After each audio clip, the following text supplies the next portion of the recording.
Good evening. I'd like to welcome everyone to our Program Standing Committee tonight, Wednesday, February 11th, and we will begin with our land acknowledgement of the traditional territory, and this is being read by Superintendent John Playford. The Simcoe County District School Board acknowledges that we are situated on the traditional land of the Anishinaabe people. The Anishinaabe include the Ojibwe, Odawa, and Potawatomi nations, collectively known as the Three Fires Confederacy. We are dedicated to honoring Indigenous history and culture and committed to moving forward in the spirit of reconciliation and respect with all First Nation, Métis, and Inuit people. Thank you. And please rise if you are able for our national anthem. Tonight's version of the national anthem is courtesy of Eastview Secondary School.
Okay, and that takes us to item 3, Statement of Respect, and that will be read by Superintendent John Playford.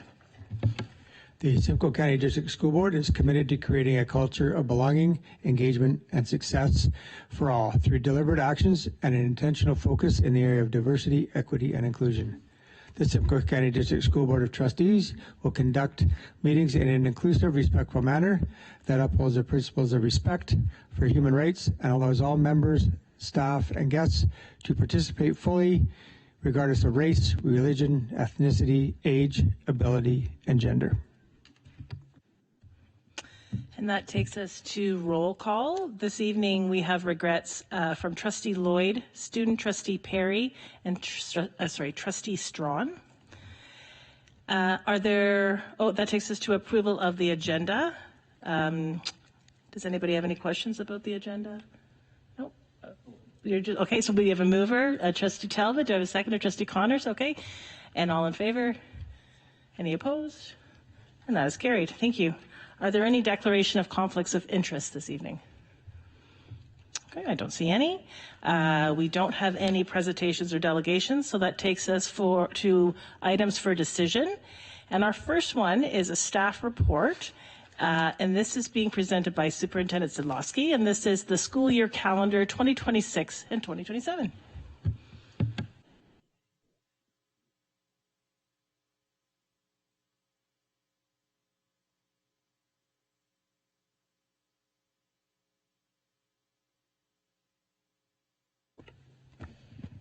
Good evening, and through the chair, school boards are required to submit their 2026-2027 school year calendar to the Ministry of Education by March 1st, 2026. Regulation 304 outlines the requirements for the preparation and submission of board school year calendars. SCDSB School Council, Ontario Principals Council, school staff, federations, unions, and the community were invited to provide input regarding the draft calendar between December 1st and January 16th, 2026. Staff consultation included posting of numbered memo 110, which included a link to the feedback form.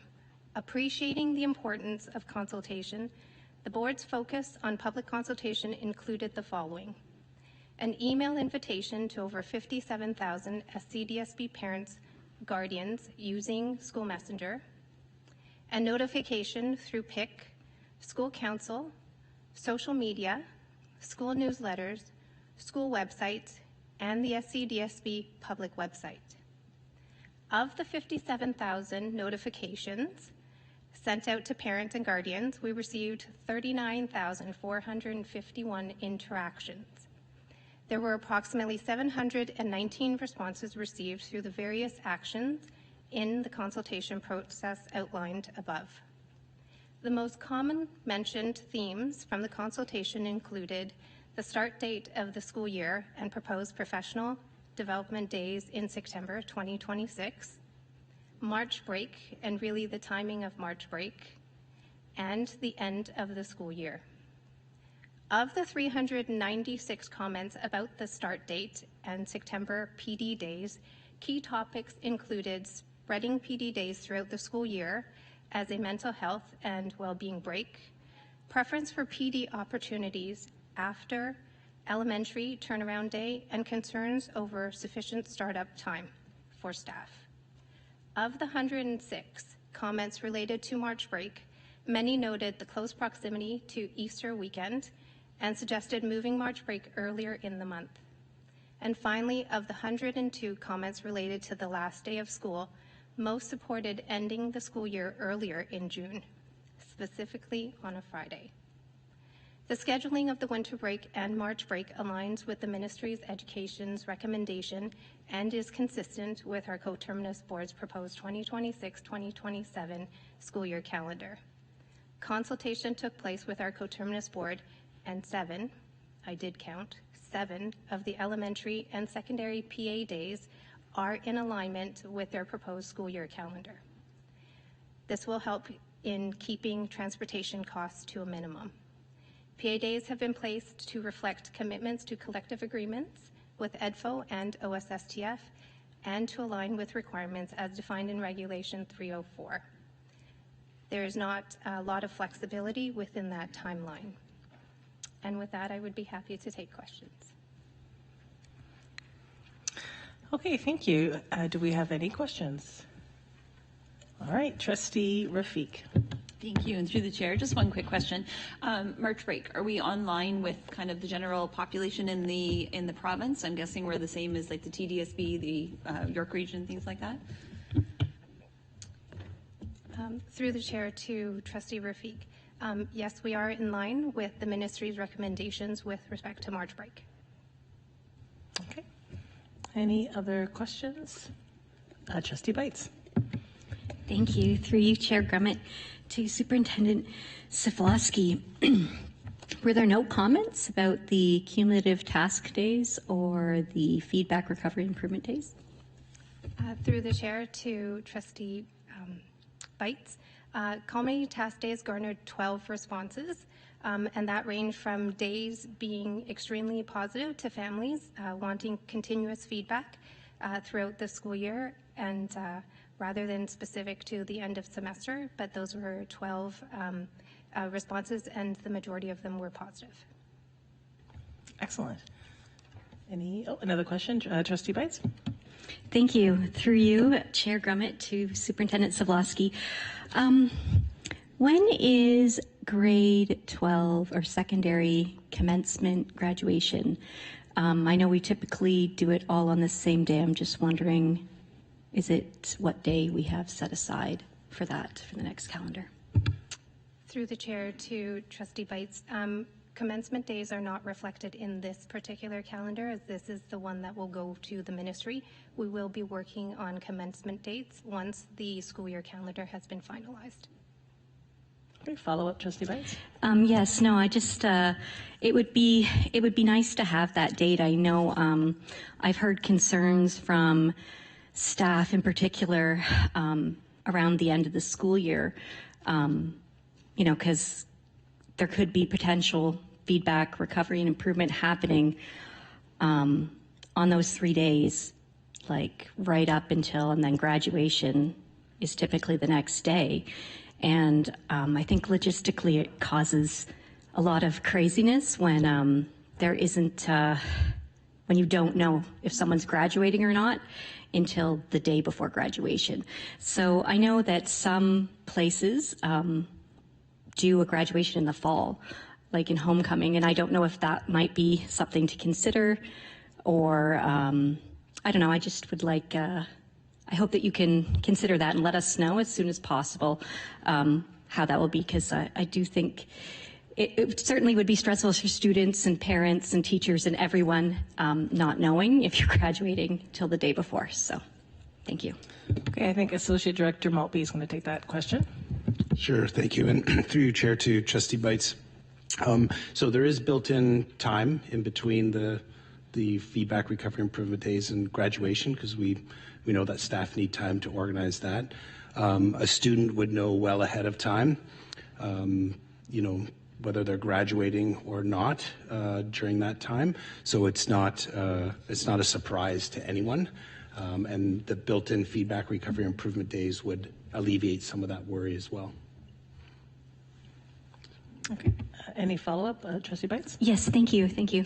Thank you for that, Superintendent Maltby. Still, can you let us know when it is and the time between once you have made that decision? Thank you. Yeah, through the Chair to Trustee Bites, yes, of course we will. Perfect. Any other questions? Trustee Armstrong. Thank you. This is a question, I think, possibly for the director in regards to Labor Day starts.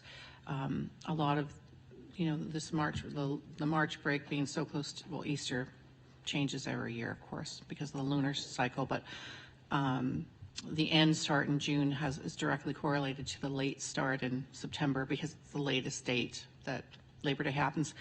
And the school starts are not enacted, I don't believe, through reg in the Ed Act. I believe it's through contract. It seems to be enshrined. Is that true that it's in more in union contracts? Is there any ever been discussion at the ministry level to say school could start, it would be August 31st or 30th. I can't remember if it's 30 or 31 days in August, but certainly in the United States, I know school start. Memorial Day isn't such an enshrined thing, and school does start in August occasionally. So, just the comment on that. I do think it's the union contracts. It's not in the Ed Act that school must start after Labor Day, I believe. Okay, I think Director Stevens is going to answer that. Thank you, and through you, Chair, to Trustee Armstrong. So it is actually the regulation that it's September 1st to June 30th, 194 days have to happen then. So we have the school year starting prior to Labor Day, and that is well within the rights of the organization to do so. We just aren't bringing the children in until Labor Day. So we have to have it all within that time frame. About every 7 years, we have to have PA days prior to the Labor Day weekend in order to fulfill that regulation. Okay, follow up, Trustee Armstrong. So as far as contracts, though, that I think might have been in there before, but not now. But as far as starting school, even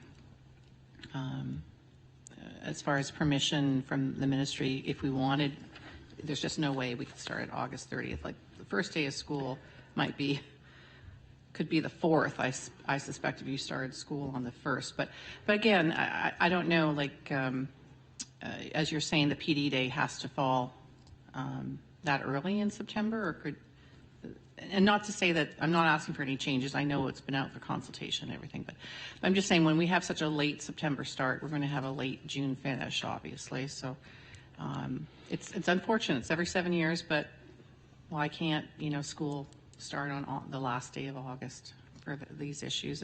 The calendar repeats itself so often like that. So. Thank you, and through you, Chair Grummett, to Trustee Armstrong. So we could do an altered calendar. So we would have to do an altered calendar. We've had schools do an altered school year calendar. I think it's been about 15 years since we've had those in the system. We do not have them currently, and we would have to propose an altered school year calendar. That was not something that we were looking to do. We could meet Regulation 304 by having the PA days ahead of time.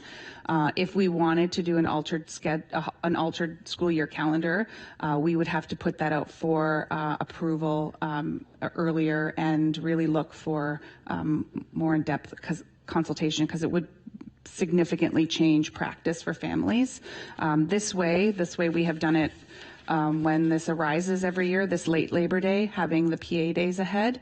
It's something that, staff are reminded of, as it doesn't happen every year, but it is something we have done in the past, and it doesn't impact families and community as much either. Okay. Trustee Bites. Thank you. Through you, Chair Grummett, to Superintendent Savlasky. Did they create a new holiday? I see September 4th as a holiday, and then September 7th is Labor Day. My recollection is Labor Day is usually a Monday. So I'm just wondering, did I miss a holiday announcement, or can you just give some clarification? Okay, Superintendent Savlasky. Through you, Chair, to Trustee Bites. So traditionally, we have normally had a board holiday at the end of the school year, but we've moved it to the 4th so that students don't come back for the 4th. Labor Day still is the Monday before the start of the school, which is the 8th of September. Okay. Any other questions, comments? Okay, and I'll read the recommendation. That the Program Standing Committee recommend that the board approve the submission of the school year calendar for 2026-27 to the Ministry of Education for approval as set out in Appendix A of report number PRO-D-1A school year calendar 2026-27 dated February 11th, 2026. Do I have a mover for that? Trustee Wilson and seconder, Trustee Talbot. All in favor? Any opposed? And that is carried. Thank you so much, Superintendent Savlasky.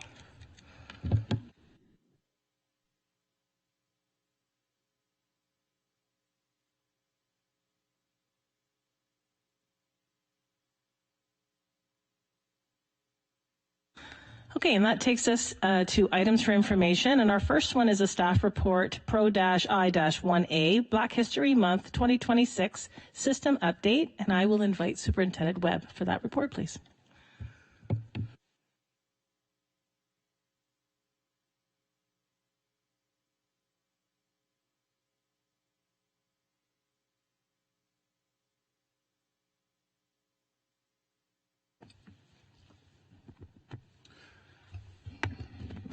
Good evening. Through the chair, I'd like to extend a good evening to all trustees and members of the board. At this time, I would like to come to seek permission to call to the table Mika DaCosta, Ada Ochohukju, as students from Maple Ridge Secondary School, along with Principal Jeremy Oxley, who will be contributing an oral perspective to the aligned report. Perfect, thank you. Yes, please join us.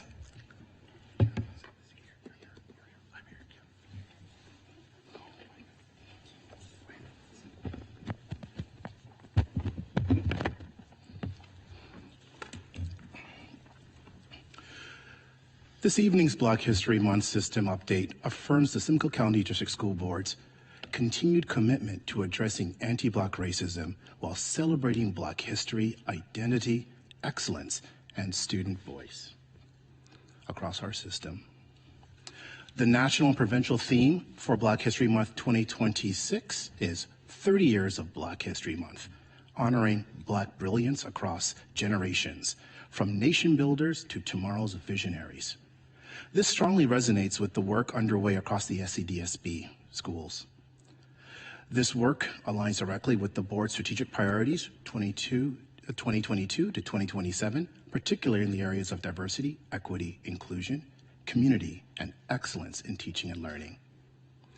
I'd like to briefly highlight an example of Black brilliance and student leadership through the video about to be shared this evening, which reflects the collective efforts of Maple Ridge Secondary School Students Black Student Association in creating a school-wide event that centers pride, creativity, and belonging.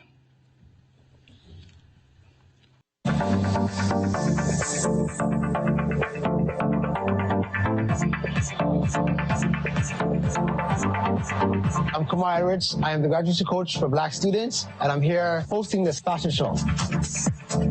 The fashion show came together. We discussed at a BSA meeting last year, and we wanted to do something impactful for the school. The fashion show is a way for students to express themselves in a safe space and feeling comfortable who they are and representing a place for them to feel welcome. My dream is to become a fashion designer and own my own business. My role today is to design outfits and showcase my talents to the people in the school and outside of the school. I learned leadership skills and time management. My plans for after high school is to start up a luxury brand clothing with legacy and history and culture. I'm a model for the fashion show, and I was also part of creating outfits for the show as well. It's a new opportunity to meet people who enjoy fashion. I like the streetwear aesthetic mixed also with modern, more formal attire. The theme was streetwear, and I decided to make it more casual, bring the fancy bag and different type of jewelry, so to make it really shiny. Half of it was made by Adana, the girl who's hosting the show, and all the accessories and the hairstyle I did by myself. I can say that I improved my confidence. I hope the students take away how much of an impact it has in the school, how we work together as a team, awesome school spirit, seeing a smile on everyone's face, and excited to have this fashion show come to reality. Stay connected with us. For the latest news, information, and videos from across the SCDSB, follow us on social media. A central theme of this year's Black History Month is voice. Whose stories are told, whose experiences are centered, and whose brilliance is affirmed. This is a powerfully reflective in the student voice in the video, where students speak to belonging, identity, and the importance of being seen, heard, and valued within their school communities. At this time, I'd like to invite Ada to speak, followed by Mika, to share their experiences and reflections on the impact of not only this event on student leadership, but the culture in which SCDSB schools foster affirming Black identities. Ada?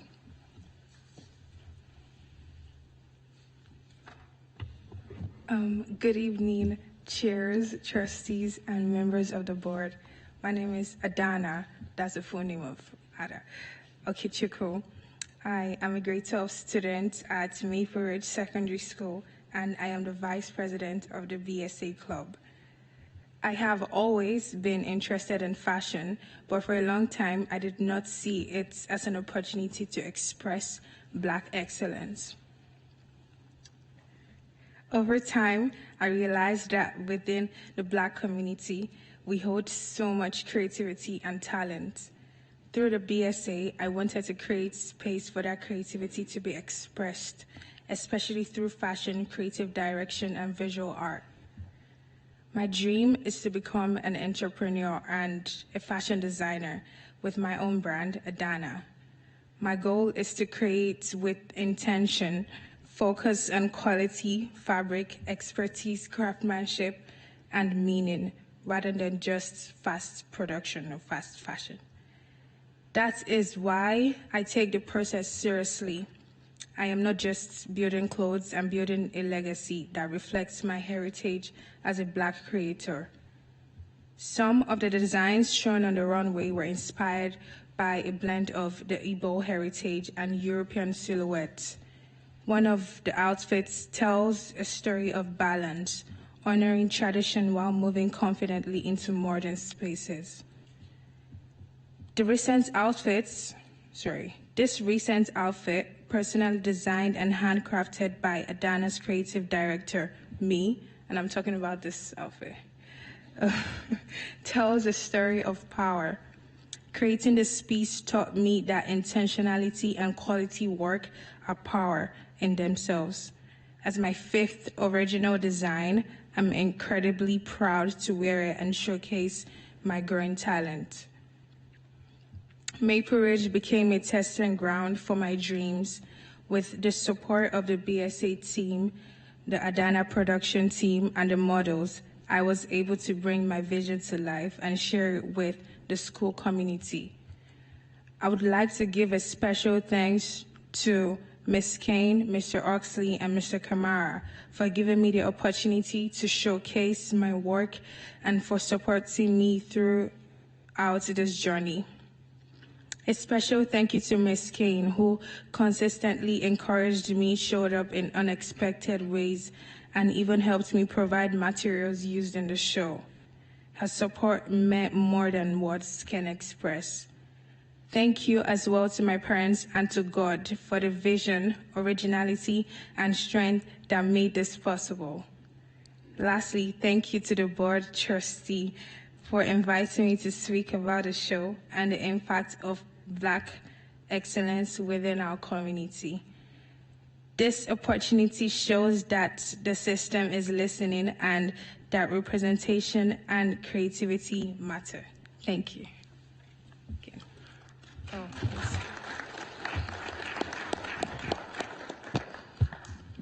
Thank you, Adana, for those words. Now, Mika. Good evening, board members. My name is Micah DaCosta. I'm a grade 11 student at Maple Ridge, and I'm an executive member of the BSA Club. My experience with the fashion show is it shows the community that our school is able to build. Being a new arrival to Barrie as of last year, it was a new place for me. It was a new experience for me.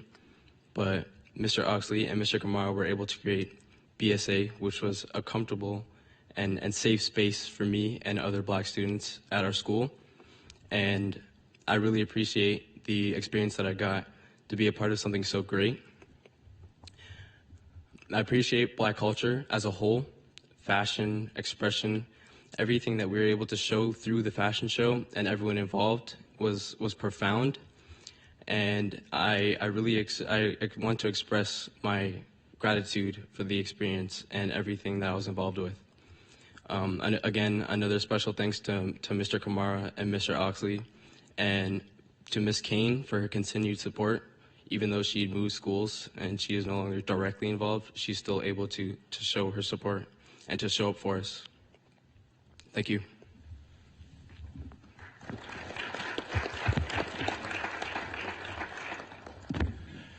Adana and Micah, thank you for those wonderful words of expression of the power and impact that we as an organization have on Black student youth within our district.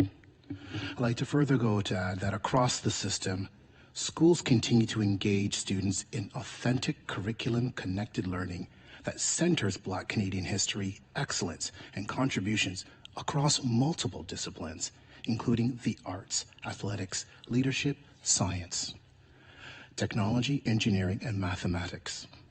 Students are exploring Black history through inquiry projects, interdisciplinary learning, and creative expression, supported by such resources such as the Periodic Table of Canadian Black History and other curated materials. At this time, I would like to invite Principal Jeremy Oxley of Maple Ridge Secondary School to share his leadership perspective on supporting Black excellence and brilliance and student achievement. Good evening, Chair, trustees, members of the board. Thank you for this opportunity to speak. As principal of Maple Ridge Secondary School, my leadership journey has deepened my understanding of the critical role that school leaders play in supporting and enhancing Black excellence, brilliance, and student achievement. Through my experiences, I have come to recognize that this work requires intentionality, humility, and a willingness to learn and unlearn and lead with purpose. One of the most impactful lessons in my leadership has been witnessing the difference that focused, student-centered supports, particularly grad coaches, make for Black students. Graduation coaches like Kamara Edwards behind me are not simply academic supports. They are trusted adults, advocates, and mentors who understand lived experience of Black students and help remove barriers that have historically limited opportunity. Their presence affirms identity, builds confidence, and strengthens pathways to success, while also supporting staff in building stronger relationships and more inclusive environments. Across Simcoe County District School Board, we have grown significantly in how we understand and enact our commitment to equity. We have moved beyond viewing Black excellence as something that we acknowledge only for Black History Month in February. While this time remains important, My learning has reinforced that celebrating Black excellence must be embedded in our daily practices, our leadership decisions, and our school culture every day in every space. Within our classrooms, I have seen educators increasingly embrace culturally relevant and responsive pedagogy. This allows students to bring their full identities and lived experiences into the learning environment and ensures that our classroom spaces are where students can be seen, feel supported, and respected. As a leader, supporting this work means creating conditions where educators feel empowered to reflect, grow, and implement practices that honor students' voice and identity.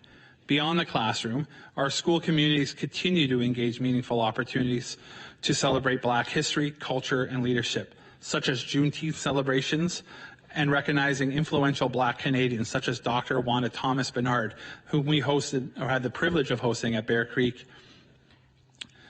These contributions deepen our learning and a reflection for both staff and students.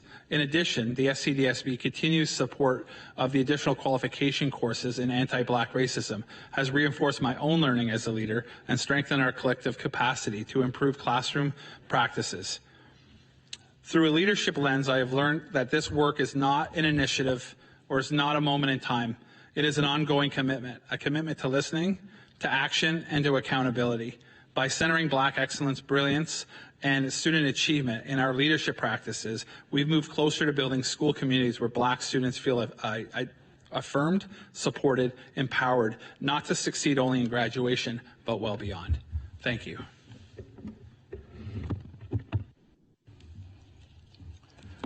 Thank you for your remarks, Principal Oxley. This report further highlights how learning is amplified through school-wide announcements, music and art showcases, visual representation, and student-led initiatives that intentionally affirm Black joy, brilliance, resilience, and excellence.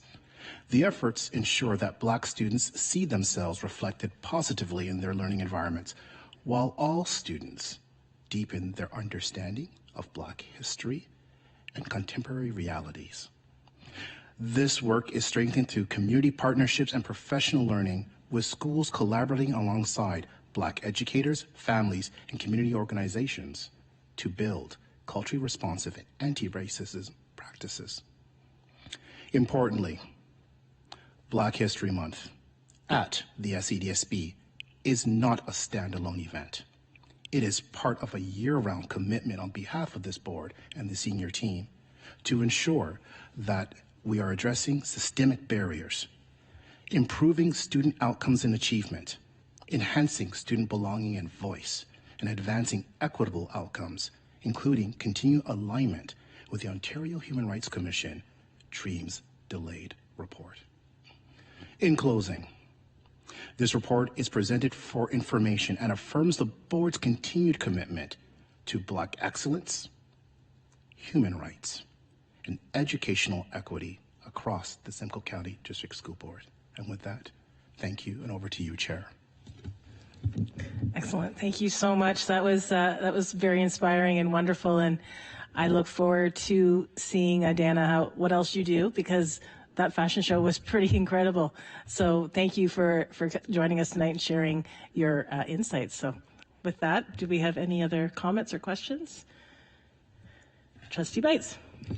I just want to echo your amazing things. And Ada, that was amazing. I love your outfit. And I know Ada, she's a family friend, and she has great confidence and very impressive work, and clearly a leader. And I know you're going to do great things. I wanted to ask Ada and Micah about the other things you do in your Black Student Association. I know the fashion show was amazing, but I don't know if there's any other events or like how many times you meet, or if you could give any more details about what you do, please. Thank you. Okay, so we have a club in our school, the BSA club, and we meet every Wednesdays and Mondays to discuss about Black events in the school. Right now we're celebrating Black History Month, and we just recently had a basketball game, including everyone, to spread more awareness on Black winners in our like community and in the whole world. And yeah, that's it. It's just like yeah. So yeah, we have plenty of things planned for Black History Month. We have our Trust Days. Every Wednesday there's a different style from Black communities that we're choosing to represent. Our basketball game today was Jerseys and Jordans, obviously because of the basketball aesthetic. We're also planning a partnership with our Jedi Club to have a Caribbean Fest, which is it's cultural representation. That date hasn't been fully concrete yet, but we've been talking about it, and it's in the works.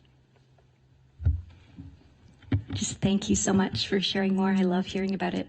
All the best. Thank you, Trustee Bites. Any other comments or questions? Chair Rafik. Thank you, and through the chair, thank you so much for joining us. We get very excited when students come to talk to us. We like listening to these guys, but you guys are way more fun to listen to. So I thank you so much for coming. I just wondered about the legacy of the fashion show. You're in grade 12. It sounds like you've been heavily involved along the years. I'm wondering if you had a chance to kind of mentor some other students, and is there a plan for it to be able to continue without you? Because it sounds like it does wonderful things for everyone. So I'm just wondering if you had a chance to think about that yet. Sorry, what did you say? Like, do you mean like within the school or like outside? Yeah, when you're not there next year, is there someone that's maybe going to be able to take your place? Have you been able to talk to another student about that to kind of carry it on without you? Or they're just going to miss you? Probably miss me because it's like my name. So I don't know how. Like, I've spoken to some students and they're like, oh no, we can't do what you do. It's too much work. So Maybe you'll have to come back after you've had more experiences, and then you can be the mentor, to the other students. Any other comments or questions? Okay, thank you again. I think somebody has something here to present for you, which is lovely. Nice.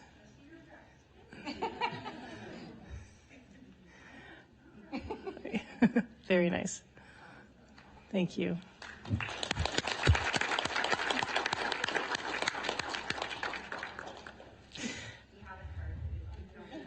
Good. All right, thank you again for sharing that wonderful report. Okay, thank you. And that takes us to item B, Pro-I-1B 2025-26 School Climate Survey Key Highlights, and I will invite Superintendent Young for that report.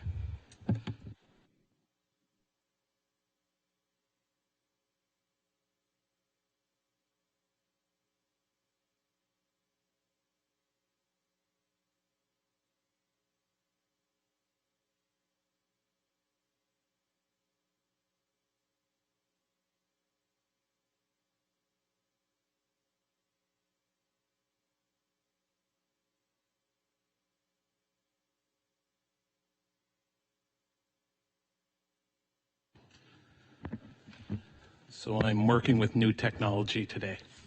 So patience, please. Thank you, and through the chair, with your permission, I respectfully invite Manager Newton to the table. Perfect. Yes, please join us, Manager Newton.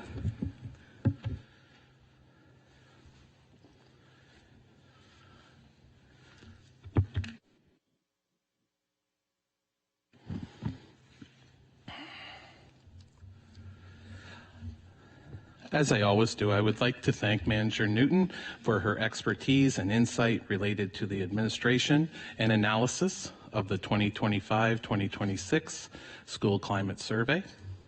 Manager Newton and her team in research and decision support are invaluable members of the SCDSB team.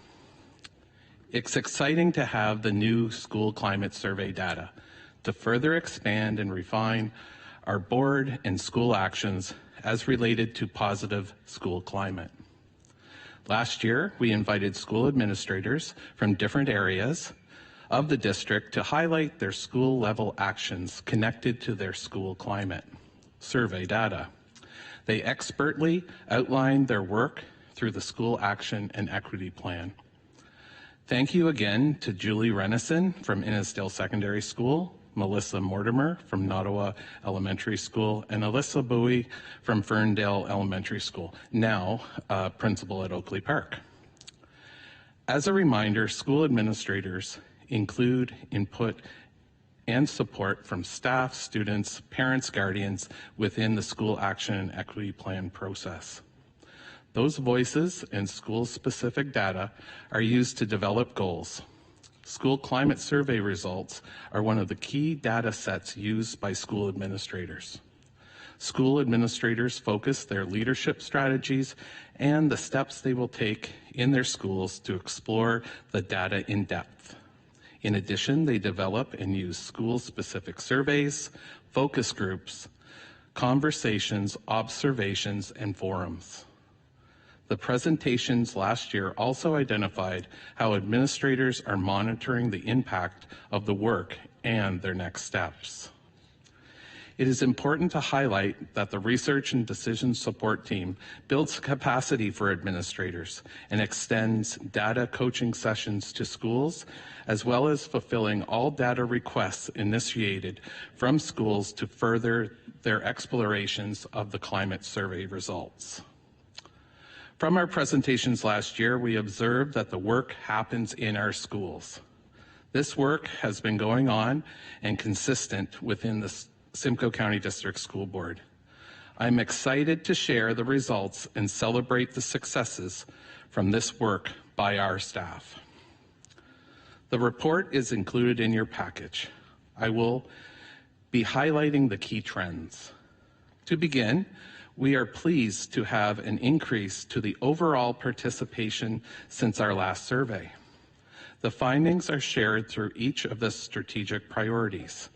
I will share our results from safety and belonging as they relate to all the strategic priorities.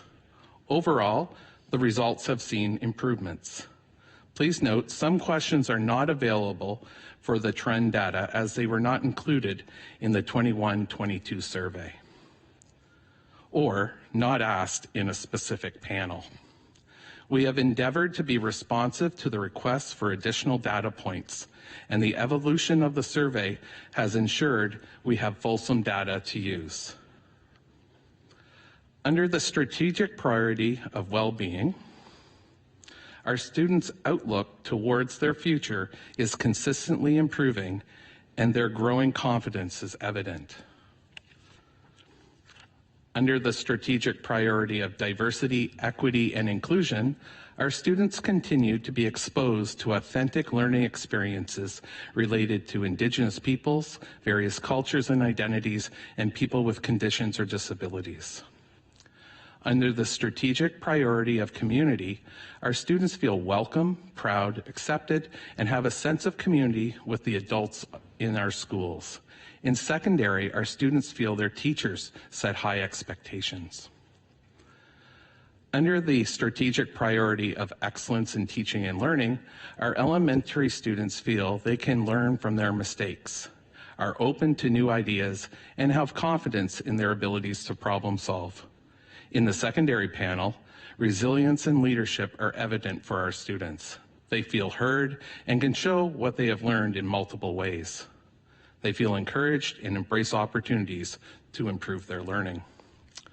When asked about safety, students report an increasing sense of feeling safe across both elementary and secondary panels. Elementary students identify bully-type interactions with peers, others being rude and judgmental, and just a general feeling of being unsafe as their top 3 reasons why at times they do feel unsafe. In the secondary panel, students identified their safety concerns as being judged, bully-type interactions with peers, and hearing or observing fights. In recent years, we have prioritized improving students' sense of belonging and engagement. Students continue to report that they feel they belong in our schools and are increasingly positive about the relationships and sense of acceptance.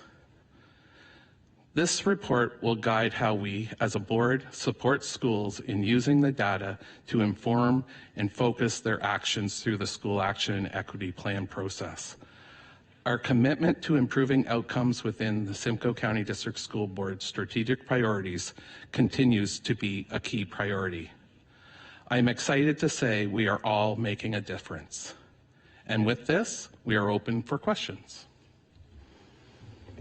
Okay, thank you very much. And do we have any questions or comments? Trustee Wilson.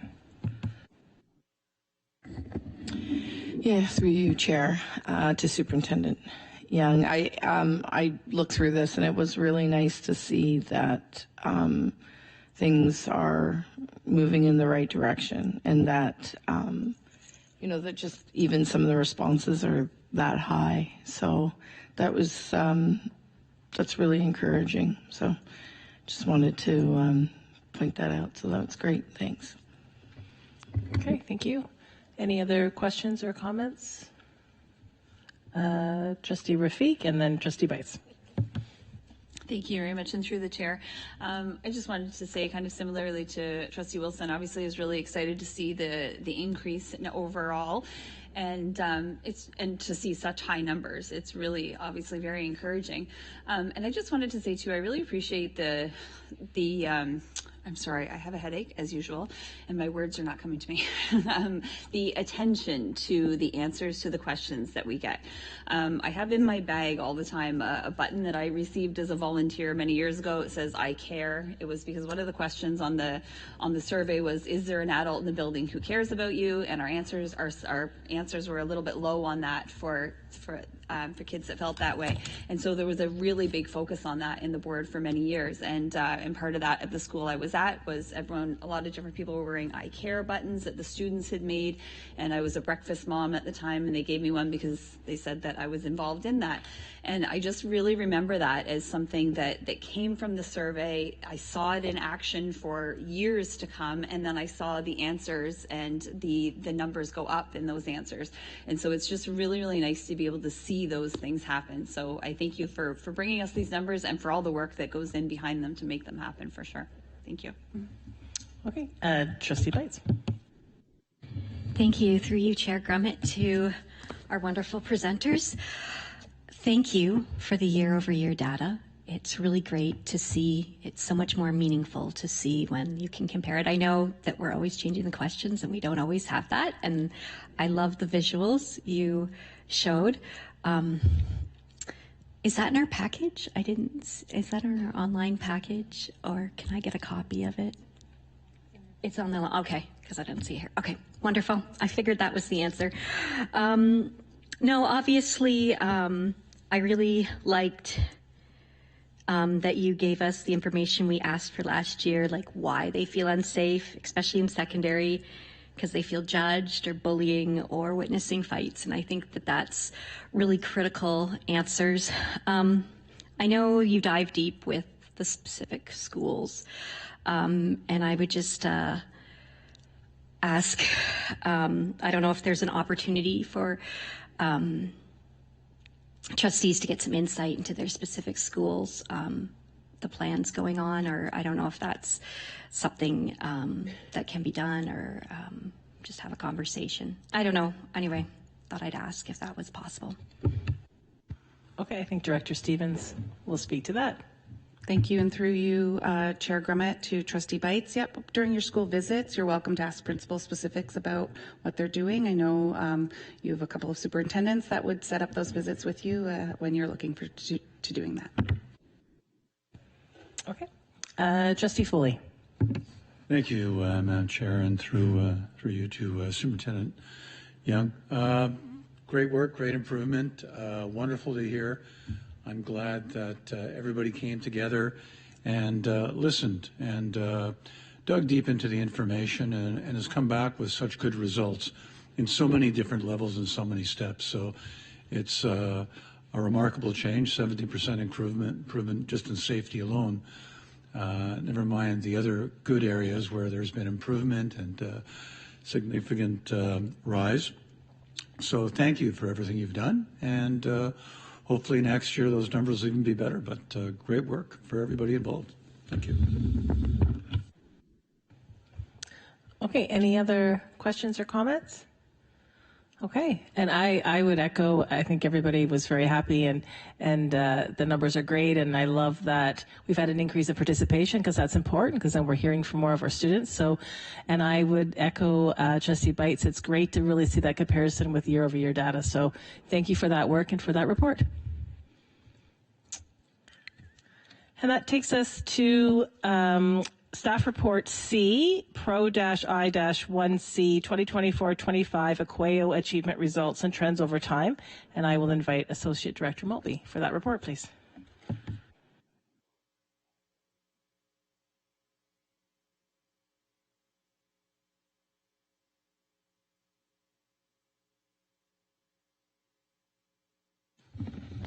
Takes two superintendents to work the.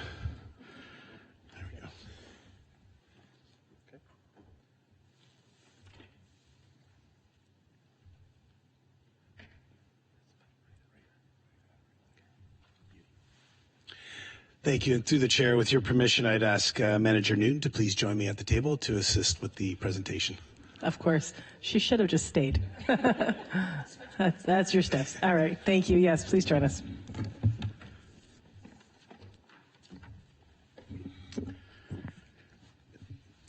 Thank you. And through the chair, each year boards across Ontario are required to participate in the Education Quality Accountability Office, or EQAO, provincial testing. The testing encompasses students in grade 3 and 6 in the areas of math and literacy, as well as grade 9 students in math. And as part of a graduation requirement, grade 10 students write the Ontario Secondary School Literacy Test, or OSSLT. This evening's report will explain the EQAO assessment standards and delve into the achievement of Simcoe County students.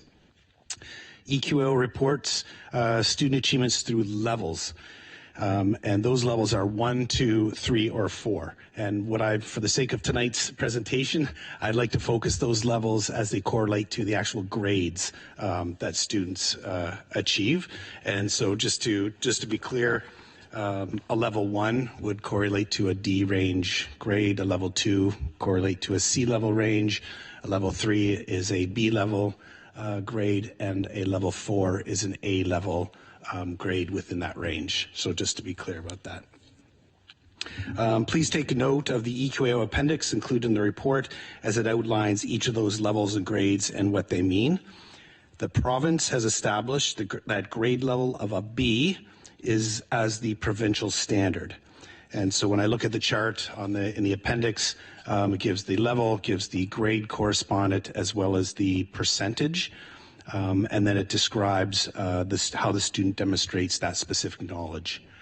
So I just wanted to be clear. Sometimes we hear in the media about fail and a pass. It really isn't a fail and a pass. That provincial level, when we talk about that tonight, is a B level grade.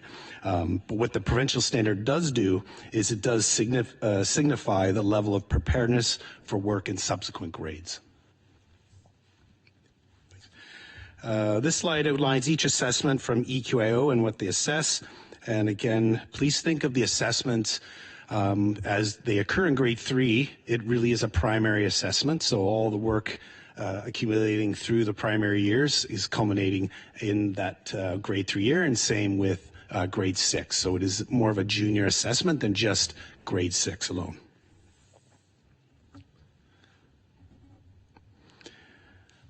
So just to get into some of the results, this slide demonstrates the primary division reading and writing achievement levels, again, as they relate over the past 4 years, so from 21-22 to 24-25.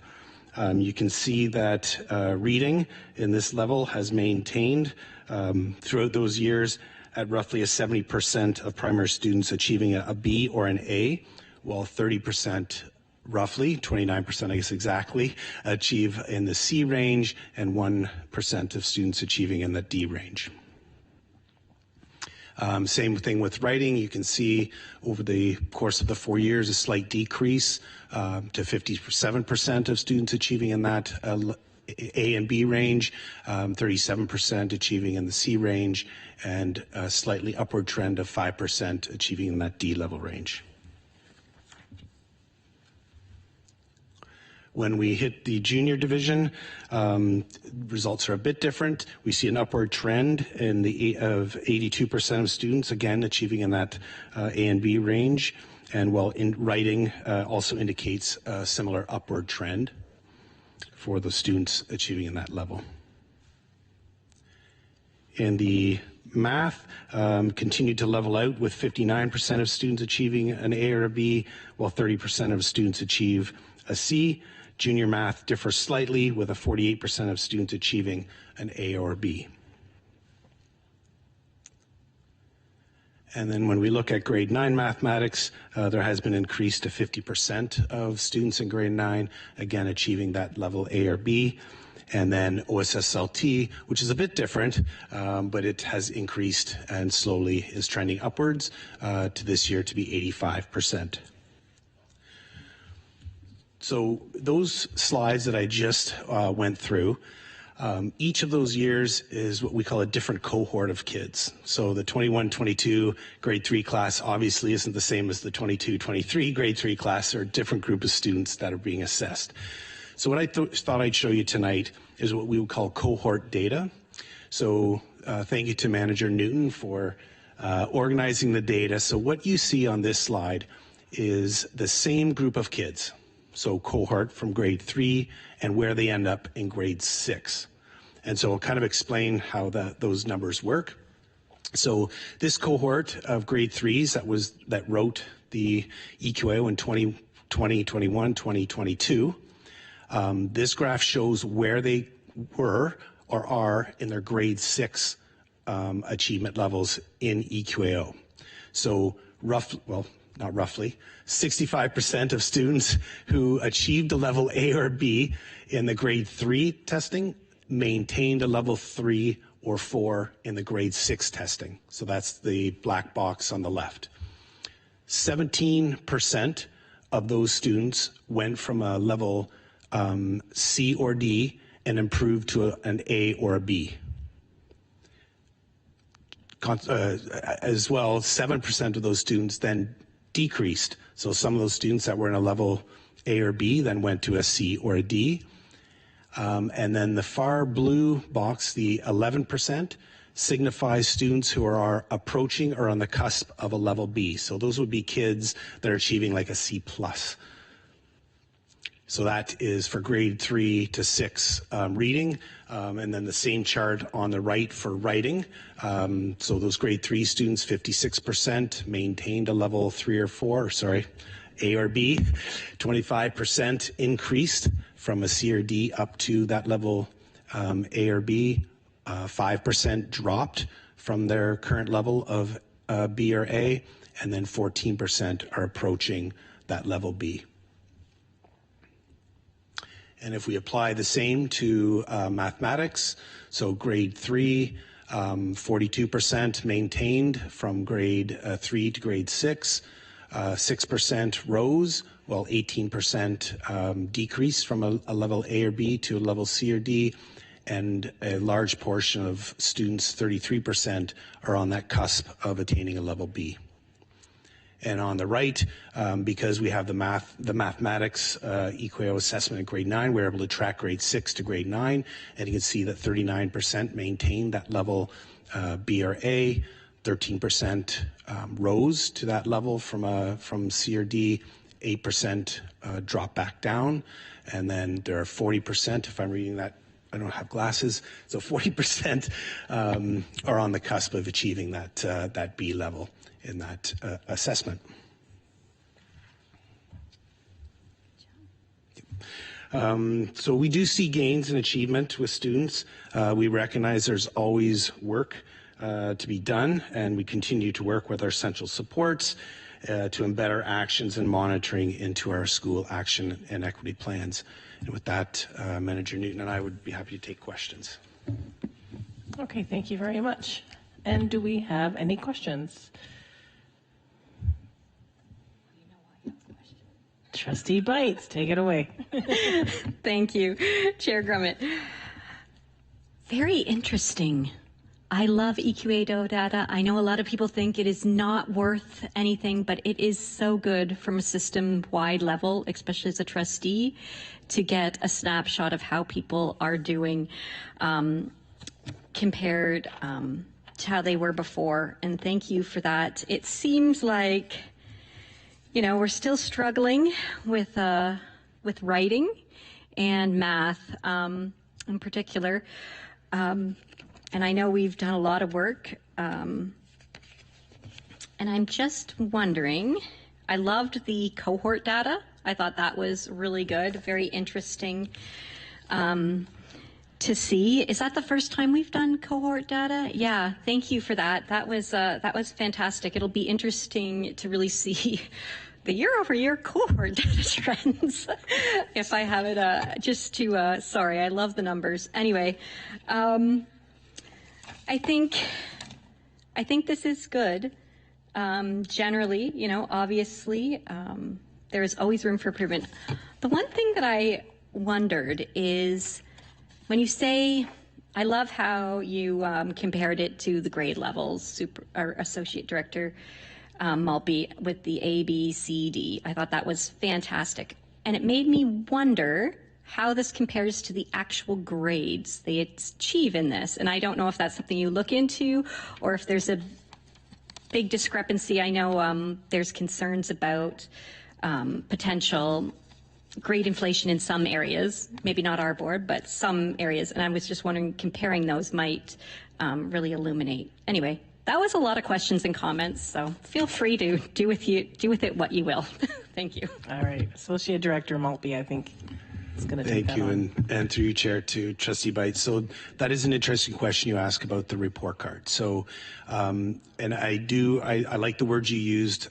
Previously, you said snapshot. So that's what EQAO is. It's a snapshot of where we are as a system. It is valuable data. We do use this data, so it's not like we do value it here in Simcoe County, one of the director's priorities, and we'll continue to make it a priority. When we compare these grades to a report card, they are different in most cases. So a report card, an educator will look at, you probably heard the triangulation of data. I think Superintendent Fennell has spoken about that before. So it isn't just a written test that they look at, right? They interview students, they observe what they're doing. So I would suggest that a report card would be a more fulsome look at the entire student, the whole student and their learning. As such, we do see discrepancies, and those discrepancies go both ways. So there are some classes and schools where the report card data might be a bit lower.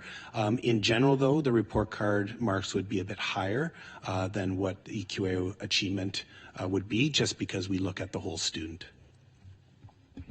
Okay. Any follow-up, Trustee Bites? No? Perfect. I will let others. All right. I think Trustee Armstrong has a question.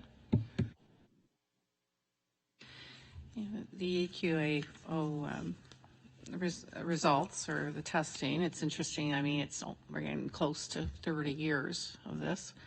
I guess it'll be in 2028 when it's in the 30th year. I do believe our board has done our reports comparing us to the provincial averages for the same data. And you know, our board is usually lower than the provincial average, but I think we need that explanatory information. I think too, we do allow a lot more of students who have exceptionalities who are writing them, and they're still allowing many boards, those children, for whatever reason, they don't want them to rate them. It affects the averages, obviously, but it's kind of frustrating to think that especially in mathematics, you know, we are 6% below the provincial averages in both 3 and 6. Writing, it seems to be dropping also, but I don't know if it's the goal to get those numbers up. It's something that, you know, some school boards want to see improvements every year, but again, it's very... I'm not going to make a judgment like that, because I can say that, you know, with my own children going through the systems and some of the years, you know, them being in the 4th or level 2, those sort of discrepancies don't always reflect what their report cards, and I guess report cards go out on Friday for elementary. It doesn't always reflect that at that level, but I guess, our board, I think it would be helpful to have that information. Why are we mostly consistently over the last 30 years, we are below that provincial average number? Again, there are reasons, and I don't think that the children here, it could be also that some demographic issues are different here in this board than other boards.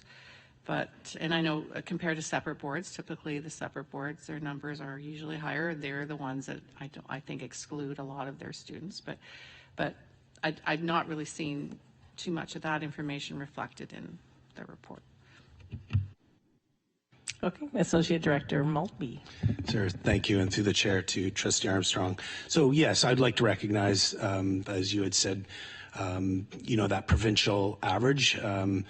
We are closing that gap, but we are not there yet. I will say we do match provincial trends. So if junior math goes down, it just doesn't go down in Simcoe County, it goes down like along the province. So that trending remains the same. And we do have a high rate of inclusion, but that is, that isn't going to, I don't believe impacts us that much. And I believe in giving students the opportunity to write when they should be writing. So we'll continue with that trend here in Simcoe County. And certainly when we compare to other boards, we do exceed those other boards in our area. Okay, Chair Rafik. Thank you very much, and through the chair, thank you for the report. I just had a couple of questions that I connected to Aqueo. I did ask them at SEAC the other night, but I kind of wanted to ask in this forum as well. I had some inquiries from some families that seemed to be under the impression that that there was a change coming, and that they were told they could have no accommodations whatsoever. So again, I just kind of wanted to clarify that is from what I know, that is not the case. Like, if a student usually writes a test in another room, they would still be able to write it in that other environment and things like that. Those accommodations are still available. I'm seeing lots of nodding, but I'll let you answer as well. But also, and then just to add on to that too, is that they were under the impression that we would have 0 exemptions, that everybody would have to write. And I again said no, that our exemption rate is very low. I believe what I was told at SEAC is 3% is our exemption rate, which is very low. And I think that's a low number that I'm proud of. Maybe I made that up, sorry. I see lots of looking to see if I'm right with that number, but I know it's very low, which I'm proud of that we do that. So like I said, I just kind of wanted to ask in this forum that yes, we still would we would do those accommodations that would support students, and that there are some cases where students would not be required to write. Okay, Associate Director Maltby. Thank you, and through the chair to Chair Rafik. So 2.1%. I got the exact number from Manager Newton in terms of exemption. No, so accommodations still exist within EQAO. Certainly, we encourage and try to get students on technology to write that. We do give them opportunities to be on technology prior to that, so that they're used to it. There still is that paper option for scribing, but no, accommodations still. And we work with our vice principals, who generally are in charge of administering EQAO, to make sure that they inform EQAO of those accommodations. So we have to do a report to EQAO so that they know which students are receiving those and which aren't. Follow-up, Trustee Rafik. Yes, thank you very much. Just one other question. The other thing I hear around Aqueo all the time is the grade 9. So my understanding is in grade 9, they do receive marks connected to Aqueo. So that's a big change for them, right? And so I just kind of wondered, they always seem so surprised. Are they warned about that along the way? I kind of have a feeling that they might be warned along the way, but they always seem so surprised by that. So, okay, Associate Director Maltby. And thank you through the chair to Chair Rafik. Yes, they're warned. I believe we just put out it was early in the year that we put out information to the schools that the EQAO grade 9 tests would not exceed, I think it was 20%. 10% of that final grade. So there is stake in the game when they are writing that grade 9 EQAO math assessment. So sorry, 10% final. More okay. Trustee Rafiq. Sorry, one last super quick follow-up. I guess what I meant to with the warning, like they know in grade 6 that one doesn't mean anything. Do you start warning them from there? That they, I feel like in grade 9 it's a big shock for them. And if they kind of knew a little bit beforehand, maybe that would help ease the blow. Associate Director Malby. Thank you, and through the chair to Chair Rafiq. So I can't say for certain that in grade 6 we start warning them. As a former teacher, I would certainly, you let them know that things will change when you get to high school a little bit. But we can take that under consideration, and I can speak with Superintendent Fennell and Assistant Superintendent Dashney around that. Okay, Trustee Bites. All right, thank you. I love through you, Chair Grummett, to the table. I love hearing other people's questions because it always sparks more questions in my head. I just want to make a statement or confirm something. When a student receives an accommodation, it does not give either an advantage or a disadvantage. It just helps them even the playing field. It doesn't give an advantage or a disadvantage. So there is no reason for whether a student receives accommodation or not, it would affect their scores, right? It still, they still would achieve, right? We're helping or whatever. Okay, that's my first question. I think you can just say yes. Okay, Associate Director Maltby. Yes, through the chair to Trustee Bites. So the simple answer is yes. It just allows a student who is capable of accessing the test to access the test. So an example would be in reading. You've got an answer to give. Someone might sit and scribe exactly what that person is saying if that writing is an issue. So it does not, there's no advantage to having that accommodation. It's access to the test. Okay, follow up, Trustee Bites. Yes. Well, actually, my second question, thank you. I just always like to point that out because I think that there is still some bias around accommodations. So I just like to lay it out there that it is, you wouldn't fault someone in a wheelchair because they used a wheelchair. And we should think of learning disabilities the same way. Anyway, my next question is about the 1% exemption rate, which is phenomenal. I was wondering about, is this published on the EQA website? And is this public data?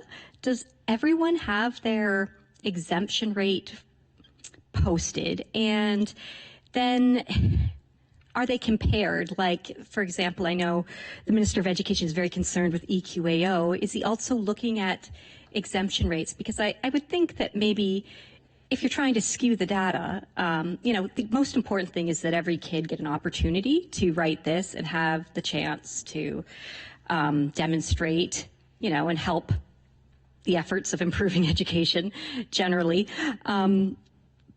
Also, it's a great opportunity to practice a test. But how does it work? Is there any accountability? And do we really highlight that? I feel like we should really present that in our report and highlight it, just the inclusion we do have. So I don't know if you're able to comment. Thank you. Okay, Associate Director Maltby. Thank you, and through chair to Trustee Bites. So I just want to clarify, it was 2.1%. It wasn't 1%. Yeah, I don't want to misquote there. 2.1%. I'm not sure if the education minister looks at the exemption rates. I know if you, the public, can go on EQAO website and you can find this information. You don't need me to show it to you. So the exemption rates are on there. All the data that I presented tonight is on that website. So it's not hidden by any means. So we could look at different boards and what their exemption rates are. But, I'm concerned with Simcoe County and will continue to give kids the opportunity to write. Okay, thank you. Trustee Bites. All right, thank you. Through you, Chair Grummett. And now I have a question. What is the provincial average exemption rate? If ours is 2.1, sorry for misquoting. I heard the 1 and I got excited. Do they have an average? And I realize that our scores might be below the provincial average, but is our participation above our exemption? You know what I'm trying to say. Thank you. Okay, Associate Director Maltby. and through the chair to Trustee Bites. So I'm going to ask you not to quote me on this, even though I'm saying it recording here. Give you to my best knowledge. I believe it's 3.6% is the provincial average for exemption. So no, I don't think it's, further to Trustee Armstrong's question, I don't think it's making that difference in our results compared provincially, to be honest. Yeah. Okay. Any other questions or comments? Okay, I don't see any. Thank you very much for that report. That takes us to correspondence, and we do not have any. And then that takes us to other matters. Are there any other matters? I don't see any. Are there any notices of, oh, sorry, slow down. That's okay. We have another matter. Trustee Riffy. I'm really sorry. My apologies. Thank you through the chair. I wanted to say thank you to Superintendent Webb. We went on some school visits today. We went to Agila Central, where Principal O'Brien, we had a great tour of the school and we were able to catch up.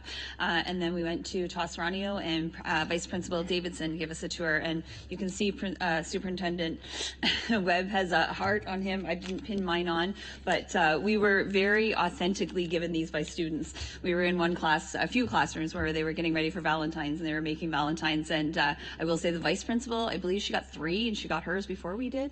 But by the time we left, Superintendent Webb and I were both just authentically given some by students, which was the highlight of my day, because I'm still carrying mine around too. So thank you very much to them for their time. I always want to say thank you to the principals for their time. I know how busy they are, and I really appreciate the time that they stop and give us when we're there too. And of course, to Superintendent Webb. Thank you. Okay, thank you. Are there any notices of motion for next meeting? Trustee Wilson.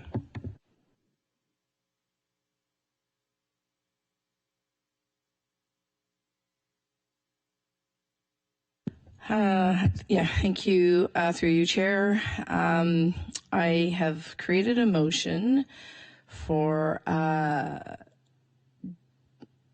disaggregated.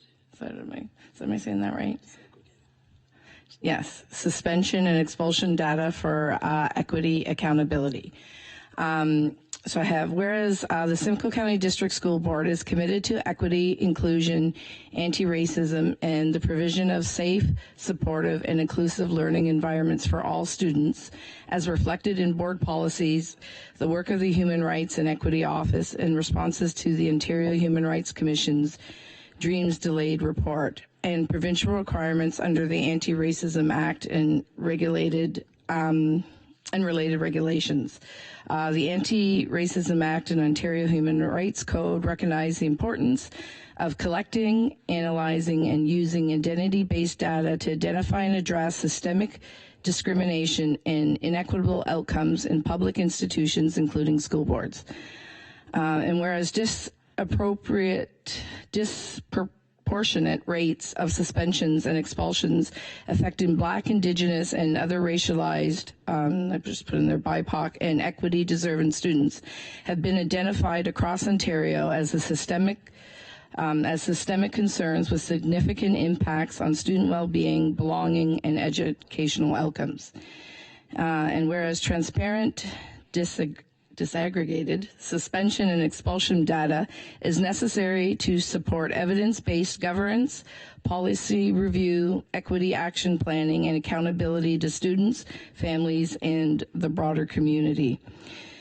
So therefore, be it resolved that the Director of Education be directed to assess and compile suspension and expulsion data for students who self-identify as racialized, including Black, Indigenous, and other equity-deserving groups for each school year. I've got from 2021 to 22 through to 2024-25, subject to data availability and privacy thresholds. And be it further resolved that where data permits and privacy standards are met, the information be disaggregated, I don't know why I'm struggling with that word. But anyway, by specific racial or ethnic identity categories, for example, Black, Indigenous, South Asian, East Asian, Southeast Asian, Middle Eastern, Latin American, mixed, and other racialized groups. and include total numbers and rates as a percentage of enrollment within each group, comparisons to overall board rates and to non-racialized white student rates, and identification of any disproportionalities or patterns of concern.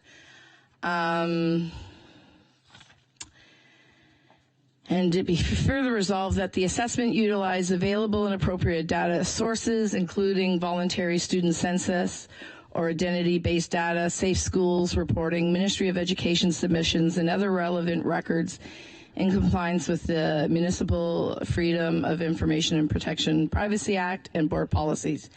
And be it further resolved that the director report the findings, analysis, and any recommended actions such as targeted supports, restorative or alternate approaches to discipline, professional learning, or policy review to the board in a public report at the earliest feasible regular meeting, and no later than, I was going to say either within 6 months or the June 2026 board meeting. And it further be resolved that where data gaps or limitations exist, the report include an explanation of those gaps, steps to strengthen future data collection and participation, and any identified need for additional ministry guidance, tools, or resources. And to be further resolved that the chair or designate be authorized to communicate this motion to the Ministry of Education or other relevant partners where provincial support or clarification is required to fulfill the board's equity and accountability obligations. And I know that is super huge. So I do have it here, and yeah. And I don't think there is any discussion. Sorry, Director Stevens. I would just ask if we could have just a 5-minute recess.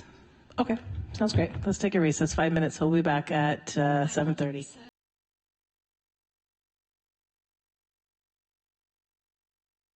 Okay, so we're good? Okay, we're now back. So we've accepted that notice of motion. Thank you, Trustee Wilson. Do we have to get a seconder? I'm sorry. So do I have a seconder for that motion? Trustee Foley. Perfect. Thank you. The first would be Trustee Wilson.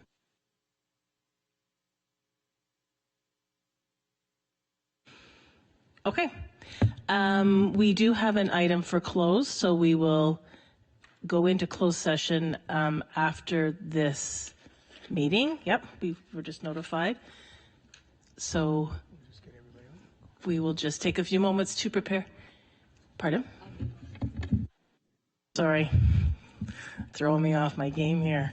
Do I have a oh my gosh. I have a mover to go into closed session. Trustee Bites, seconded by Trustee Wilson. Thank you. So we'll just take a moment. All in favor? Any opposed? All right, that's great. So we'll just take a moment.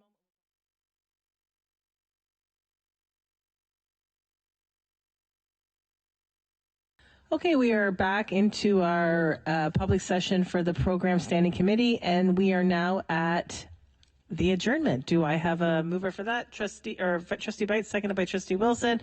All in favor of that? Any opposed? And that is carried. Thank you so much, and have a safe drive home.